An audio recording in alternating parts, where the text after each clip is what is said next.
Hey yogis, welcome to this little core flow. We're going to be doing all things abdominals here, and what I wanted to do is put together a series of exercises here, and then you can choose which ones you'd like to do and which ones you'd like to put together. It's really not of any consequence which order these go in, it's just a question of what you feel like doing on what day. So without further ado, let's get started. We're going to come into tabletop. And I'm going to place my hands underneath my shoulders, so I've got my wrists, elbows, shoulders stacked here. And I'm going to start to lengthen through the spine, so the crown of the head is drawing away from the tailbone here. So we're creating some length in the back body. So I'm going to stand up for a moment, because what we're going to talk about quite a bit here is shortening the distance between the ribs and the hips. And when I say that, we're not looking at doing a pelvic tilt like this Saturday Night Fever disco hips. We actually want to activate the core. So in order to do that, I think shortening the distance between the ribs and the hips. And in order to do that, I actually have to switch on these muscles in here. So if I let go of them, I have a little donut belly, I like it. And if I start to activate that core, I'm actually going to draw the belly in towards the spine, but a little bit more than that. So the first step would be belly towards the spine and that thought process. But the second would be shortening that distance between the ribs and the hips here. So you can see what happens. Well, here are my ribs and here are my hips, get that right. You can see what happens is as I start to shorten that distance, and it's quite subtle, it's not a big movement, but my pelvis actually draws down towards the earth. So it's not that Saturday night disco hip sensation, it's actually this shortening, which is an activation of the deep core here in the belly. So quite often, and I'm digressing here, I will ask you to press the belly through the spine. So the belly button is that section of the belly and the back. Behind the belly button is pressing into the floor, so that area of the lower back. So that's what I'm talking about when I say shorten the distance between the ribs and the hips. Not to get that pelvic tilt Saturday Night Fever disco hips on, but to actually activate the core. And that's a little conversation that you're going to have with your brain. So the brain may not have that connectivity to the abs just yet, but don't freak out about that. And at first it might start out with that kind of, oh, is it this action? And then once you find that action, then you'll go, oh, I can isolate that a little deeper into the core. So don't panic straight up. It's a work in progress, and we've got to tell the brain how to connect in to these different parts of the body. It's like when I say send the breath to the hips. What? What do you mean send the breath to the hips? Yeah, exactly.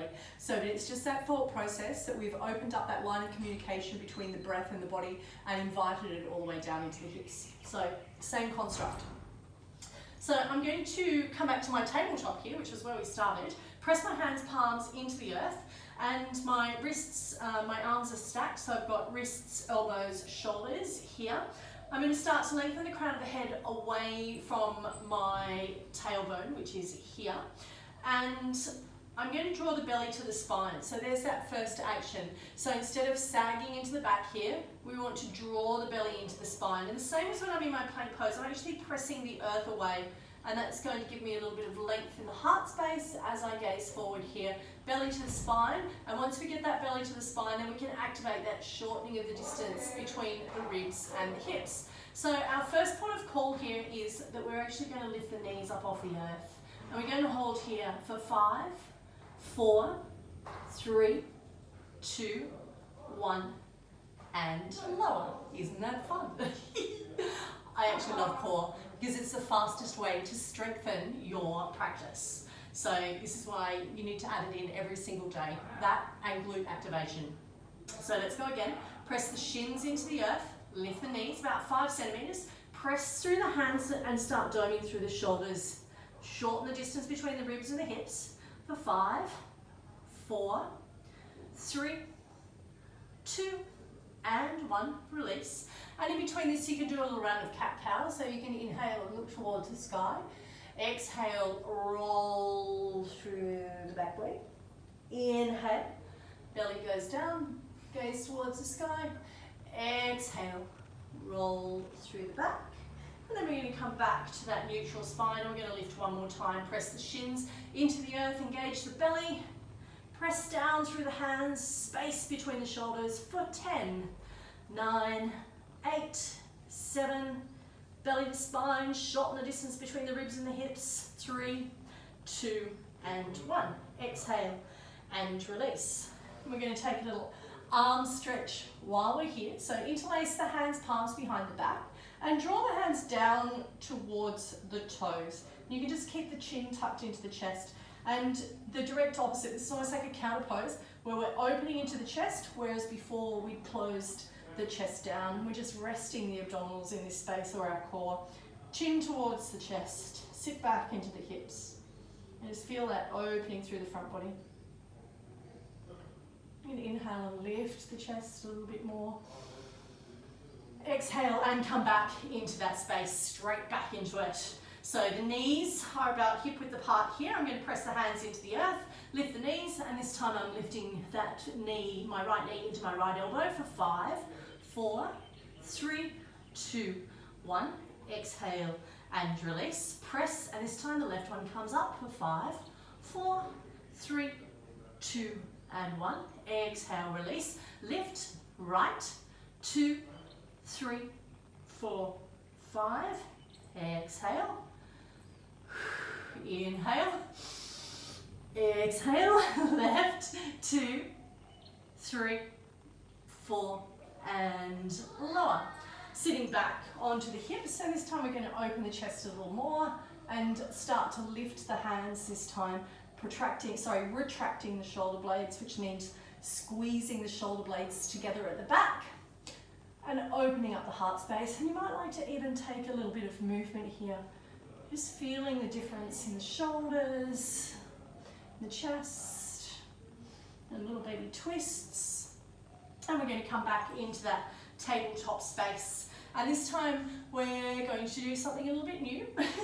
Press the hands into the earth, press the shins, and we're going to take a little walk with the feet for 10, 9, 8, 7, 6, 5, 4, 3, 2, I can feel it, and release. And sit back this time. Inhale, take the arms up nice and high. Turn the hands, palms towards the sky, and send the hands up. Sink the hips back into the earth or into the heels. Give yourself a nice long stretch there. Exhale and release.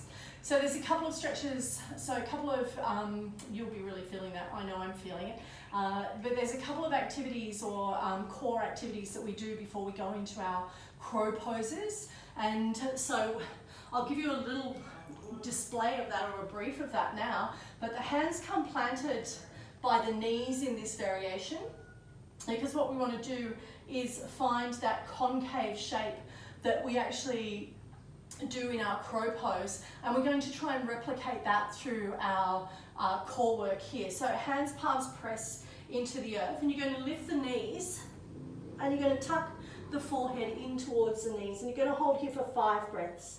Inhale, exhale 1. Inhale, exhale 2. Inhale, exhale 3. Inhale, exhale 4. Inhale, exhale 5. And release. So you can do that plenty of times, so as many times as you can. And I like to counter that with a little stretch here where I hands, palms into the earth, just pointing towards the toes, and then I lift the heart space. You can either keep the chin tucked into the chest, and then on the second round gazing towards the sky, and eventually taking a variation like a baby camel, lifting the heart space, chin towards the chest to come out. And so that's a really nice counter for that particular ab workout. So next we're going to come around and take a seat onto the earth. And we're going to do what's called Navasana or boat, and also low boat. So if you're working into, these are great core activities regardless, but particularly helpful if you are working into some arm balancing, handstand, and also fantastic for plank pose. So if we come down into our low boat, this is that place where I want you to press the lower back. So from the hips here, the back of the hips, into just below the ribs here, that section of the back, and you'll see that that is directly opposite my belly button, that section of the back here. So that's what we want to feel pressing into the earth. So when we come into low boat, we lower down and we keep the legs up off the floor. So we get this, in gymnastics I think they call it hollow. So you can hold here for 10, 9, 8, 7, 6, 5, 4, 3, 2, 1. If you exhale and release, take the arms over the head. And all we're going to do is build on the number of counts that we hold in our low boat. So as we come back, we're going to lift the shoulders, press the lower back, point the toes, feet away from the head, or you're lengthening the legs away from the torso. And you're going to hold here for 10, 9, 8, 7, 6, 5, 4, 3, 2, and 1. Exhale, release. Take another stretch. Now you might think, oh, we only did 10 then, but I actually had you holding for another 4 before that. So that's why I let you get out of it a little bit. Inhale, lift the shoulders, lift the feet, and you can hold for 15, 14, 13, 12, 11, 10, all the while pressing this bad boy down into the earth. 5, 4, 3, 2, and 1. Exhale, release. Arms go over the head. So already in this core work, we're building heat within the body, and core work is a really beautiful way to build tapas in the early parts of your practice. So if you're feeling like you're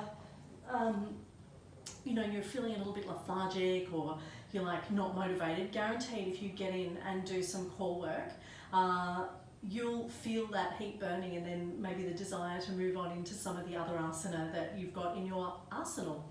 So let's do one more of these low boats, and we're going to hold for 20. So lift the shoulders, lift the feet. 20, 19, 18, 17, 16, 15, and this is really fun. I love low boat. 10, 9, 8, you can do this. You've only got 5, 4, 3, 2, and 1. Exhale and release. And a really nice stretch to be feeling after this is just to roll straight on over onto the belly and take Sphinx pose. So elbows underneath the shoulders, dig the elbows into the earth and start to gaze forward. Leave the hips where they are, and you can really feel that beautiful stretch through the front of the belly. Try not to press up here so that you're crunching into the back, but you want to retract the shoulder blades a little bit, elbows into the earth, and telescoping the ribs away from the hips. So that actually feels quite nice.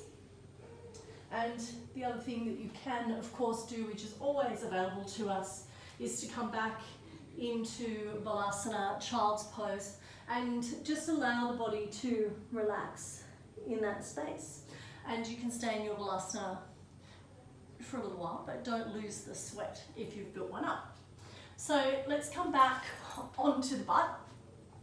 I'm going to come into Navasana, and so in our Ashtanga Vinyasa and our Hatha practice, Navasana is boat pose.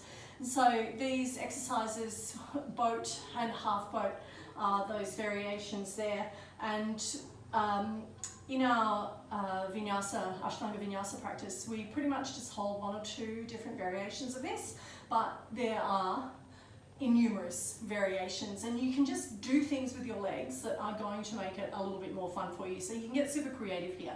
So one game that I like to play is that I come in to Navasana, and then I lift right, lift left, both legs together for 1 breath, inhale, exhale 1, drop down to low boat, inhale, exhale 1, lift to Ardha Navasana, half boat, and then we're going to do 1, 2, and then we're going to hold the straight legs for 2 breaths.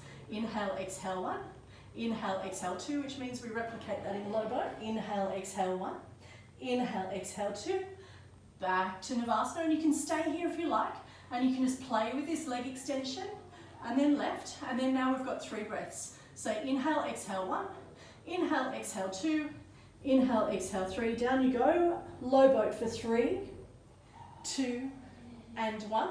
Inhale up, and then we've got 1, 2, 3, 4, 5, 6. Is that 4 breaths yet? Okay, 4 breaths down here. Inhale, exhale 1. Inhale, exhale 2. Inhale, exhale 3. Inhale, exhale 4. Next number's 5, then it's over. 1, you can go all the way to 10 if you like, if you're super keen. I have played this game before up till 10 and it really hurts, so give it a crack. 5, inhale, exhale 1, inhale, exhale 2, inhale, exhale 3, lift the heart space, inhale, exhale 4, inhale, exhale 5, lower down, low boat, and you've got 5 breaths here. Inhale, exhale 1, inhale, exhale 2, inhale, exhale 3, inhale, exhale 4, inhale, exhale 5. I like to come back up here so I just don't collapse into that space. And then point the toes into the earth, wrap the arms around the legs and take cosmic egg, this place of infinite possibility. So it's just a little place of respite. Now you can lengthen the body out onto the mat and take a little respite that way, and that would feel quite nice too. I just like to sometimes curl up into that little ball just for a little bit of variety. So I'm going to rock and roll forward and back here, and you'll see after you've done some of the boat and low boat, you're kind of feeling like everything might be a little bit juicier in the spine because you've created some of that heat there, that tapas. So you can come up and you can play in your Navasana, opening the legs, close, and just testing out your balance in this space. You can play here. Ooh. And you can drop it all the way down, and you can play here, open and close the legs because you're still doing some of the work into the deep core here. But what you don't want to do is arch through that lower back under there, so really try and keep pressing that in.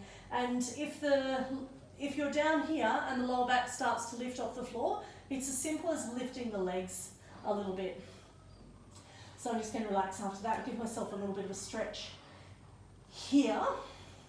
And then we're just going to play one more game, because if we think of abs as games, then maybe it won't hurt so much. It'll be kind of more fun than it is painful. I seriously hope it's not painful.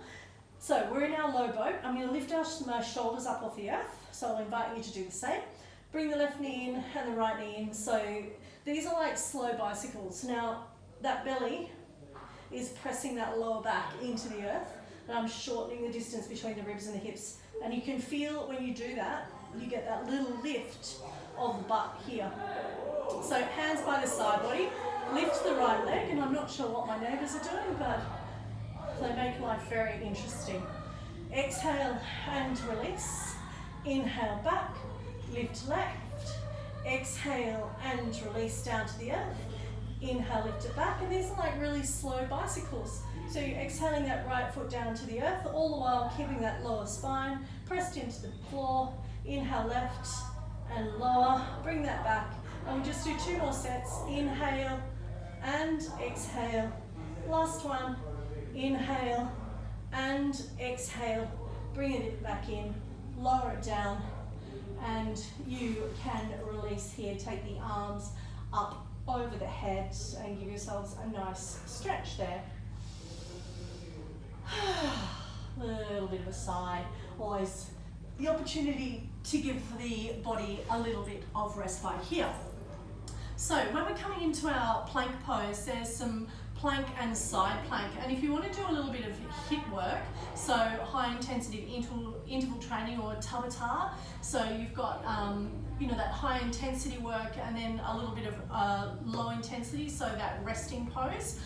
Sometimes I like to use mountain climbers for that, and there's video that you'll see after this one that puts that into a flow, and I thought after I did that, this might actually be a little crazy, so you might find that flow a little crazy and this just a little easier to follow with a little bit more explanation. So if you're going to take some of those mountain climbers, the process for that is to come into your plank pose. You're going to press the hands into the earth and start to dome up through the back. Bring the right knee into the chest, and then you're just going to alternate here. Plant the feet, and then we lift up into side plank. because I like a little challenge there. And to move through this space, I'm going to activate the core so that I can stay nice and strong through here. Exhale and release, and I'm rolling over the toes and up onto the other side. So that's a little introduction into those mountain climbers, and they are present in that flow. And I think I just went, woo, let's do some mountain climbers, and went a little crazy there. So that's just a little insight into what that might be. So coming back to plank and core strength, hands, palms are underneath or just outside the shoulders like we would in our plank asana as we move through our vinyasa. Tuck the toes and lift. So as you press the hands, palms into the earth, you want to think about drawing belly to spine, and you're going to start doming through the shoulders and start to lower the hips, but still try that to keep that activation in the core. And you're going to shorten the distance between the ribs and the hips. Now you can stay here for as long as you like. So you can start building here. So maybe 5 seconds and 10 seconds, 15 and 30. Drop the knees down, sit back into hero's pose and rest in between. If you're feeling really excitable, you can of course do a vinyasa in there. You can drop down out of your plank if you're feeling it. Drop down here, elbows forward, and come into your Sphinx pose. So separating the feet at the back and feeling that lengthening from plank.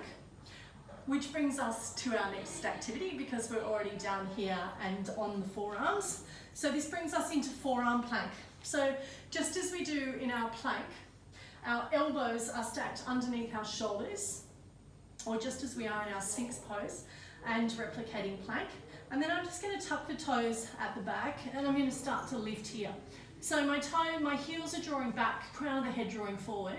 If you can see where I move to here, I'm going to start to press the elbows into the earth, dome through the shoulders just as I do in my plank pose, and then draw the belly to the spine and shorten the distance between the ribs and the hips. So I'm really activating the core. And you can stay here the same way that we do in our plank. So for 10 counts, 20 counts, 50 counts, 3 minutes, whatever floats your boat. And then you can lower down and take a little Sphinx pose, or you can take all the way down here and just rest the forehead on the hands and just allow the heels to fall out to the side. So you're really resting here, taking a little bit of respite.